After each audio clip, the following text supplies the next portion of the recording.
Hey! Stacks. See, that's the cat door he ripped out. That's a new one. We just got about a week ago. Stacks. I can't take that prey drive out of him, but I can certainly give you the fundamental obedience to manage the situation.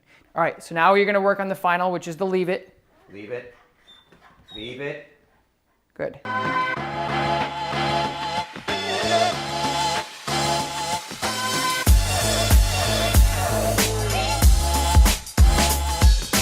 Hello everybody, and welcome back to the coolest dog training channel right here on YouTube. I'm Tom Davis, America's Canine Educator. Thank you so much for joining me here today. Today we have a case that we hear about a lot. We have a dog that is chasing a cat. It's a new addition to the family, and obviously it's creating a ton of stress within the household. So as you guys know, I've done a lot of these cat and dog integrations, and we've been really successful in the past, and I'm hoping we can do that here today.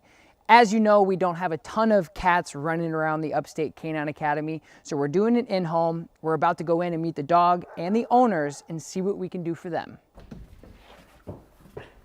Hello. Hey, come on in. I'm Tom.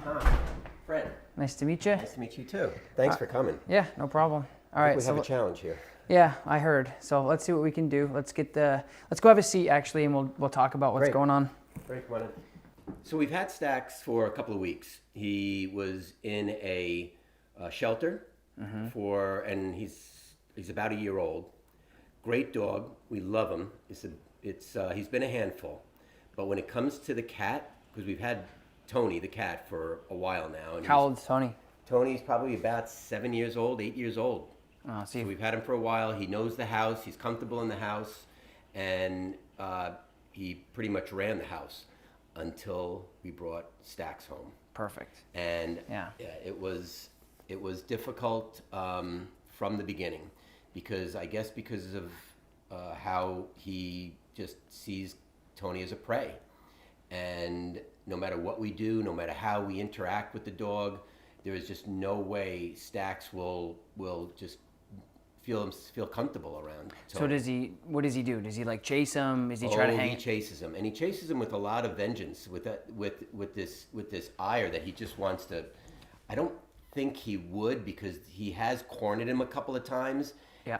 Or once actually, that he kind of got a little out of hand, and he didn't go after him and try to kill him. You just think it's a game. I'm hoping it was a game, and I hope it is a game, but it's gotten to the point where it's a bit scary, because we just don't want anything to happen. We're trying to get the two of them to cooperate and live in the house in peace. Okay. Hey.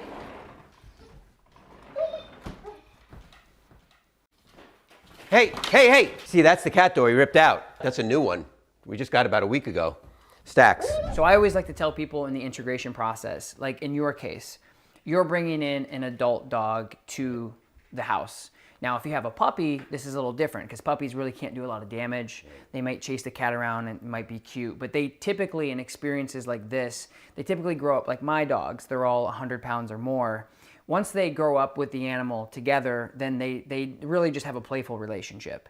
When you integrate a new dog that's maybe a year or older, or 6 months or older, you have to make sure that it's safe for the cat. So making sure that you're integrating with safety precautions. So some of those things will include like baby gates. And in your case, your dog is big enough where baby gate's not gonna work. He'll jump right over that thing, blow right through it. If you have a smaller dog, you can use a baby gate. And what that does is it's like when you put a new fish into a fish tank, it takes 24 hours for them to integrate into that tank and get used to the water, if you will. So that helps a lot with the integration process. It keeps them safe. It keeps the cat feeling a little safe. They're not being chased. If your cat can jump up on things, that's a little different too. That provides them a little bit of safety. But you got to make sure that if you are getting an adult dog, especially for you guys at home, you need to make sure that when you are bringing an adult dog in, that you have those safety precautions in place. And what I'm going to do too is I'm going to throw up what an X pen is in the corner here on the screen, because an X pen is basically like, some people use them for puppy raising, where it's like a really big play pen for a baby. Yes. But you can get them up to 4 feet, and I'll link a description below. You guys can see what that looks like on Amazon or something. But what that does is it also allows your dog to be in an area that the cat is also associated with. So it's not great for bigger dogs because it is a small area. But if your cat is really comfortable with being in spaces that are smaller as well, you can put your cat in there and just kind of integrate them that way. That way it's a really safe bet and you don't have to worry and stress so much that nothing's gonna happen to the cat. Right. So what I'm gonna do is we're gonna grab Stacks, we're gonna get him in here, and I'm gonna go over some of these really key fundamental principles of obedience that really helps with this. And I think the most important thing for you as a dog owner is to realize that we can't tell a fish not to swim. And in this case, it means like I can't take that prey drive out of him, but I can certainly give you the fundamental obedience to manage the situation. To say like, hey buddy, I know what you want to do, but I have to teach you these things. And right now it doesn't sound like you guys have any structure like within what you're doing. He's kind of running the roost, yeah? He is. Like I said, if we don't take certain precautions, it's Right. going to turn into a Yeah. bad thing. So the obedience portion is not only going to help you guys with managing this dog-cat situation and helping them integrate, but it's also going to be an outstanding way for you guys to get to know each other. And it's great obedience anyway. I mean, everybody should have the control. And what you'll see also too is this will transfer to your life. You have friends over, you have family over. Right. It is cute when a dog comes up and says, hey, I love you, but it's not going to be cute when they're jumping and they're barking, they're overstimulated, they're darting out the door. You really want to make sure that everything that you do with your dog is structured, and that way you want them to be a dog, be funny and cute. But when you say, hey buddy, I need a little bit of focus here, you need to be able to do that. So these exercises are going to be crucial across the board, not only for the dog in the cat situation, but just across the board with your relationship with the dog. Oh, I know. Sit. Good boy. I know. Boy. Good boy. I know. I know. Okay. Okay. Stacks, come. So the three things I like to teach dogs for this type of stuff is very basic. The place command, the recall, which is the come command, and then the leave it command. So the place command is basically a targeted area like this bed here that we have set up. So it could be a bed, it could be a cot, anything other than the ground. And what we want to be able to do is say, hey dog, go there. Because what that does is it initially takes away and decompresses that pressure of him going like, where's the cat? So if you say, again, like we talked about before, I know what you want to do, you're a dog, you have a prey drive, but here's what I want you to do, and it'll decompress that prey drive.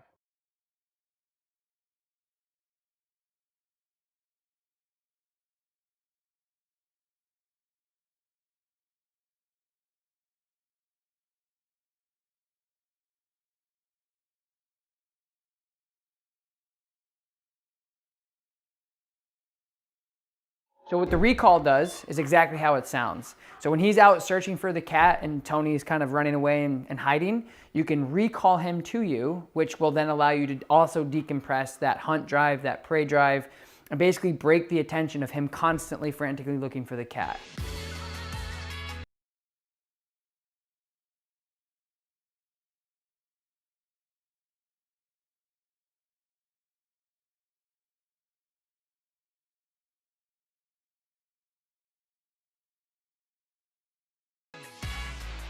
So last but not least will be the leave it command. The leave it command is going to be universally used for pretty much anything you do not want him engaged in.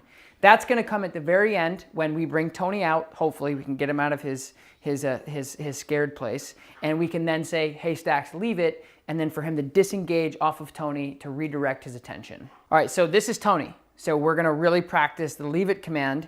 So you got to remember, Tony is in your hands. I have the ball. Stacks, please. Good. Good. Please. All right, now you're going to let him out.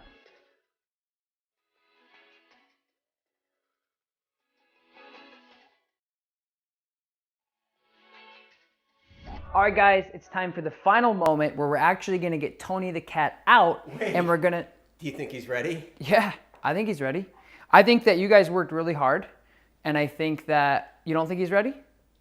If you think You got to... he's Listen, ready, you got to trust the process. If you think he's ready, I think he's ready. We have worked hard on it. If you think he's ready, I'm ready.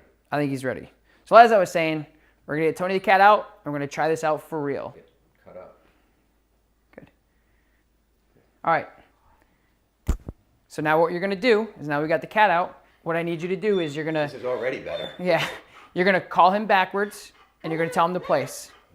So recall, Stax, walk backwards. Place. Good. Down. Stay. Good place. Good place. Stay. Stay. All right, so now you're gonna work on the final, which is the leave it. Leave it.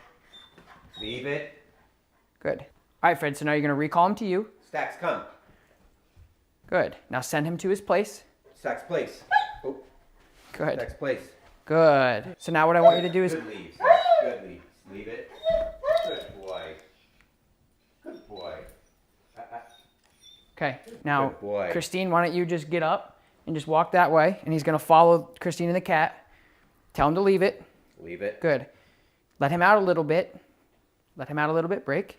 Break. Good. Stop. Nope. Got to let him out. So we got to do a recall. Okay. Okay. So we'll do it again. So put him back. Stax, place. So you let him out. Have him here, and we're going to do that whole process again. Okay. Stax, break. Good. Let him go. Hold. Recall him. Stax, come. Good. Come. Stax, place. Good. Wonderful. So see how nice that is? Wow, that's great. Yeah. So it's a little better than getting dragged to the cat door every time. Hey, hey, hey! Stax! So those three things with the, hey, come back to me because I know you're interested. Yep. And then giving him a job of like, this is where I want you to be because Tony's got to live his life too. Yep. And then you telling him to leave it, to disengage him, to say like, okay, I won't go, will really, really help you guys in the future. Okay. And then again, what it does is it allows him to actually start associating Tony with like, hey, maybe this isn't so bad. And then eventually the goal is for them to coexist. And if not, you have the ability to manage this as long as you want to. Yeah. And it's really easy with that obedience. The whole quality of life is going to be different in this house with Tony being able to, walk around right. the house, do what he has to do, and having him under control. So you're not completely out of the woods yet. There's still a lot of work that you need to do, but now you're in a situation, you have the tools to manage it, and you're going to be a lot more successful now. Instead of just having him run around and be a shepherd, now he's going to be a shepherd with structure and control. Yes, I can see it. I can see we have the tools. There's no doubt about it, Tom. Thank you. Yeah, really. You're welcome. Thank you guys so very much for joining me here today on my channel. Don't forget, like this video, subscribe to my channel, and leave a comment down below and let me know what you guys thought of this video. Peace.